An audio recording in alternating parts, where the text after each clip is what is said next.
Hello, আসসালামু আলাইকুম। Welcome to my new vlog. আশা করি সবাই ভালো আছেন। আমিও আলহামদুলিল্লাহ ভালো আছি। ঘুম থেকে উঠে যেটা সবসময় করি, আমি ঘর দরজার জানলা সব কিছু খুলে দেই আর দাঁড়ায় থাকি কতক্ষণ, ভাবি, ডিসাইড করি যে কী করব আজকে। তো নাস্তা খেয়ে এখানে এক মগ চা নিয়ে দাঁড়াইছিলাম আর ভাবতেছিলাম যে কোথা থেকে স্টার্ট করব। সো কালকে আমি যেহেতু কিছু শপিং করে নিয়ে আসছি, আমার ব্লগগুলো, ডেইলি ব্লগগুলো যারা দেখেন তাদের আমি বলে রেখেছি যে কিছু একটা জিনিসের প্রিপারেশন নিচ্ছি, তো সেটার জন্য আমি কিছু শপিং করতে যাচ্ছিলাম। অ্যাকচুয়ালি বলেই দিই, আমার বাচ্চার হচ্ছে বার্থডে, তো সেইগুলাই সব কিছু গুছগাছ করতেছিলাম।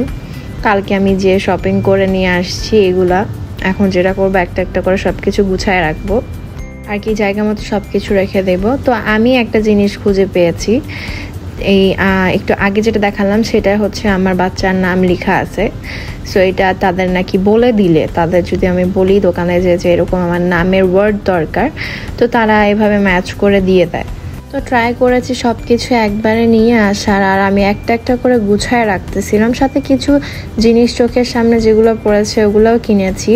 আর এই ক্লেগুলো এটা দিয়ে তো না এভরিডে খেলাধুলা করে, সো দেখা যায় যে একটা নিয়ে আসলে পরদিন আরেকটা আনতেই হয়। তো আমি ওটাও নিয়ে এসেছি। আর আরেকটা ইন্টারেস্টিং ব্যাপার হচ্ছে এই যে ক্লিপগুলো হচ্ছে আমরা চকলেট, চিপস বা যাই খাই না কেন, পুরোটা শেষ না করতে পারলে একদম টেনশনে পড়ে যায় যে কিভাবে এখন এটা রাখবো। সো এই ক্লিপগুলো হচ্ছে সেটার জন্য ইউজ করা হয়। আমি যখন ইউজ করব অবশ্যই আপনাদের সাথে শেয়ার করব, দেখাবো যে কিভাবে ইউজ করতে হয়। আর ইনায়ার আবার থিম ও নিজে বলেছে, আমি খুবই অবাক হয়ে গিয়েছিলাম যখন ও ফার্স্ট আমাকে বলেছিল। এখন থেকে 2-3 মাস আগে আমাকে বলেছিল একদিন যে আম্মু ইনার বার্থডে, সো ইনার বার্থডে হচ্ছে pink colour cake, pink colour dress, সব কিছু নিজে নিজে বলেছে যে সে পিঙ্ক কালার চায় অ্যান্ড সাথে মারমেড থিম চায়, সেটাও ও বলেছে। সো এবার আমি ট্রাই করেছি সব কিছু আর মন মতো করার। আর এর ফাঁকে আমি চলে আসলাম রান্নাবান্না করতে।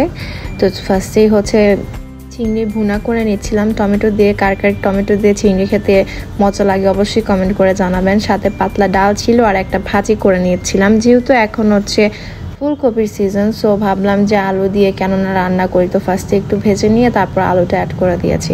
আর পাশাপাশি আমার প্ল্যান ছিল যে আমি আজকে টুকটাক ঘর বাড়ি গুছায় রাখবো।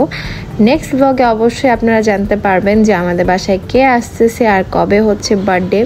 আমার এখন থেকেই ভিতরে অনেক এক্সাইটমেন্ট কাজ করতেছে। আমি তো অনেক তাড়াহুড়ায় সব কিছু করা শুরু করে দিয়েছি। অনেক দিন পর সবাই একসাথে হবে কোনো না কোনো এক উসিলায়। অ্যাকচুয়ালি আমার ইচ্ছে ছিল যে আমার বাচ্চা যখন একটু বোঝা শুরু করবে যে হ্যাঁ আজকে ওর বার্থডে, বা বার্থডেতে ও যখন এনজয় করা স্টার্ট করবে বা করতে পারবে, ওই টাইমটা আমার ইচ্ছা ছিল যে ফ্যামিলির প্রতিটা মেম্বার নিয়ে আমি হচ্ছে ছোটো করে একটা গেট টুগেদার করবো। তো সেটাই করব, যার কারণে আগে থেকে প্রিপারেশন নিচ্ছি, যেহেতু অনেকগুলো মানুষ আসবে। আর আমি এগুলো সব গুছায় রাখতেছিলাম কারণ অনেক দিন ধরে গোছানো হয় না। আমার জুয়েলারিগুলো সব এলোমেলো হয়ে গিয়েছে, এর মধ্যে তো হাফেরও বেশি ইনায়া নষ্ট করে ফেলেছে। সো সেটাই দেখাচ্ছিলাম যে এটা আমি কিছুদিন আগেই কিনেছিলাম আর ইনায়া এই অবস্থা করছে। সো এই যে এটা হাতের কি যেন বলে, আমার ঠিক খেয়াল নাই। বিয়ের সময় আমাকে এটা কিনে দিয়েছিল বাসা থেকে। সো আমি যখন গায়ে হলুদের দিন স্টেজে বসে আমি এটা খুঁজে পাচ্ছিলাম না, সো আমাকে অন্য একটা পড়ায় দিয়েছিল। আর এটা আজকে এতদিন বলে বছর খানিক পর আমি হচ্ছে এই বক্সে খুঁজে পেয়েছি, একটা চিপায় পড়েছিল।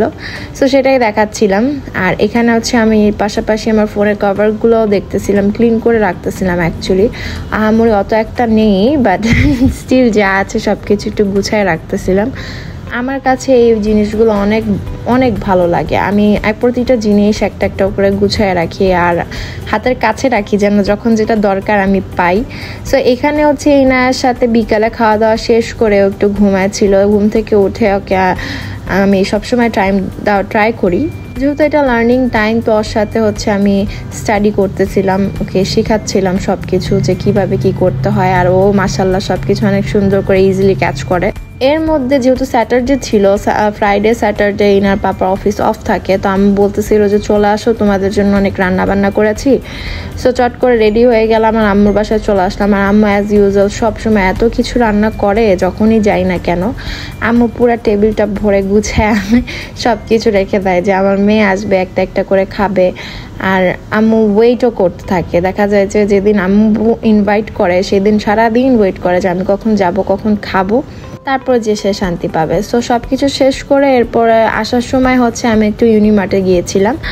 আর যেহেতু ক্রিসমাস আসতেছে, সো এই ডেকোরেশনটা দেখেই বুঝতে পারছেন অনেকে, আমার কাছে খুব ভালো লাগে এই ডেকোরগুলা।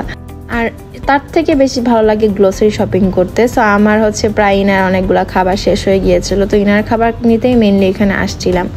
সো আমি অনেক জায়গায় খুঁজেছি বাট পাই না ইনার যে খাবারগুলো, এখানেই সব মেনলি পাওয়া যায়, হাতের কাছে সব কিছু আমার কাছে মনে হয় যে আছে। সো এখান থেকে ইনার খাবার নিচ্ছিলাম। আর ইনা হচ্ছে এখন মাশাল্লাহ ও নিজের খাবার পিক করা স্টার্ট করেছে, ও জানে বুঝে যে কোনটা ওর খাবার। সো আমার সাথে শপিং করতেছিল। আর কম বেশি সবাই জানেন যে ইউনিমার্টে ঢুকলে একবার গোল গোল ঘুরতে ঘুরতে অনেকক্ষণ সময় চলে যায়। তো এরপর যেটা হয়েছে, হালকা একটু ক্ষুধা লেগে গিয়েছিল, তো ভাবলাম যে বেশি কিছু খাবো না, আমি একটু একটা স্যালাড বানাই খাই। সো যেটা করলাম, সব কিছু একটু একটু করে নিচ্ছিলাম। আর আমার কাছে এই রকমের স্যালাডগুলো অনেক বেশি ভালো লাগে, তা আমি আমার জন্য স্যালাড নিলাম আর পাশাপাশি হচ্ছে ইনায়ের জন্য খাবার বানাই নিচ্ছিলাম। সো আমি তাদের কাছে একটা কাপ আর হচ্ছে গরম পানি চেয়ে নিয়েছিলাম, তো ইনস্ট্যান্ট খাবারগুলো যেগুলো সেটাই বানিয়ে নিচ্ছিলাম। তো এখানে মামিস ডিউটিও করতে হচ্ছে, যেখানেই যাই না কেন বাচ্চার খাবারটা সবসময় সাথে রাখার ট্রাই করি আমি। তো এখানে ইনার খাবার খাওয়াই দিচ্ছিলাম, নিজের খাবার খেলাম, এরপর বাসায় চলে আসলাম। আর যেটা অ্যাজ অলওয়েজ করি, বাসায় এসে ড্রেস চেঞ্জ করে আমি চলে আসি, যা যা নিয়ে আসছি সব কিছু একদম গুছিয়ে রাখার জন্য। সো এগুলা হচ্ছে ক্র্যাব, আর আমি রিসেন্ট হচ্ছে সুশি বানাবো ইনশাল্লাহ। তো যেদিন বানাবো আপনাদের সাথে রেসিপি আমি শেয়ার করবো। এটা হচ্ছে ওয়াসাবি পাউডার, সুশিতে ওয়াসাবি পাউডার ইউজ করা হয়, এটা তো জানিনি। সো ওইটার জন্যই নিয়ে আসা মেইনলি। আর এটা হচ্ছে ক্রিম, আমি একটা ডেজার্ট বানাবো, সো সেটার জন্য ক্রিম নিয়ে এসেছি। আর ইনায়ের এই ম্যাকারনি চিজি পাস্তাগুলোর জন্যই আমার মেইনলি ওখানে যেতে হয় বারবার। এটা ইউজুয়ালি সব জায়গায় পাওয়া যায় না, আমি এখনো দেখি নাই, অবশ্যই আমাকে কমেন্ট করে জানাবেন যদি মিরপুরের আশেপাশে কোথাও থেকে থাকে। সো সব কিছু ইনার খাবারই, এটাই দেখাচ্ছিলাম যে নিজের জন্য কিছুই নিইনি, ইনার জন্য সব কিছু নিয়ে এসেছি। শুধু হচ্ছে এই রামেনটা পিঙ্ক কালার, এইটা হচ্ছে আমি আমার জন্য নিয়েছি। আর যারা আমার রেগুলার ব্লগ দেখেন তারা জানেন যে আমি কি পরিমাণের চা লাভার, চা কফি এই সমস্ত সব কিছু আমার লাগে। তো এটা হচ্ছে চা, দুধ চা মেনলি, আর সাথে কোল্ড কফি নেসক্যাফে নিয়েছিলাম। আর এখানে স্টিকি রাইস ইনার পাপা নিয়ে এসেছে একবার, তারপরে তারা চেক না করেই বলেছে যে নেওয়া হয় নাই, এরপর আবার সে যে নিয়ে এসেছে, তো 2টা স্টিকি রাইস হয়ে গেছে আর কি। তো আজকে এই পর্যন্ত, ইনশাল্লাহ দেখা হবে নেক্সট ব্লগে। আমার চ্যানেলটা সাবস্ক্রাইব করে দিবেন, ব্লগটা শেয়ার করে দিবেন। আল্লাহ হাফেজ।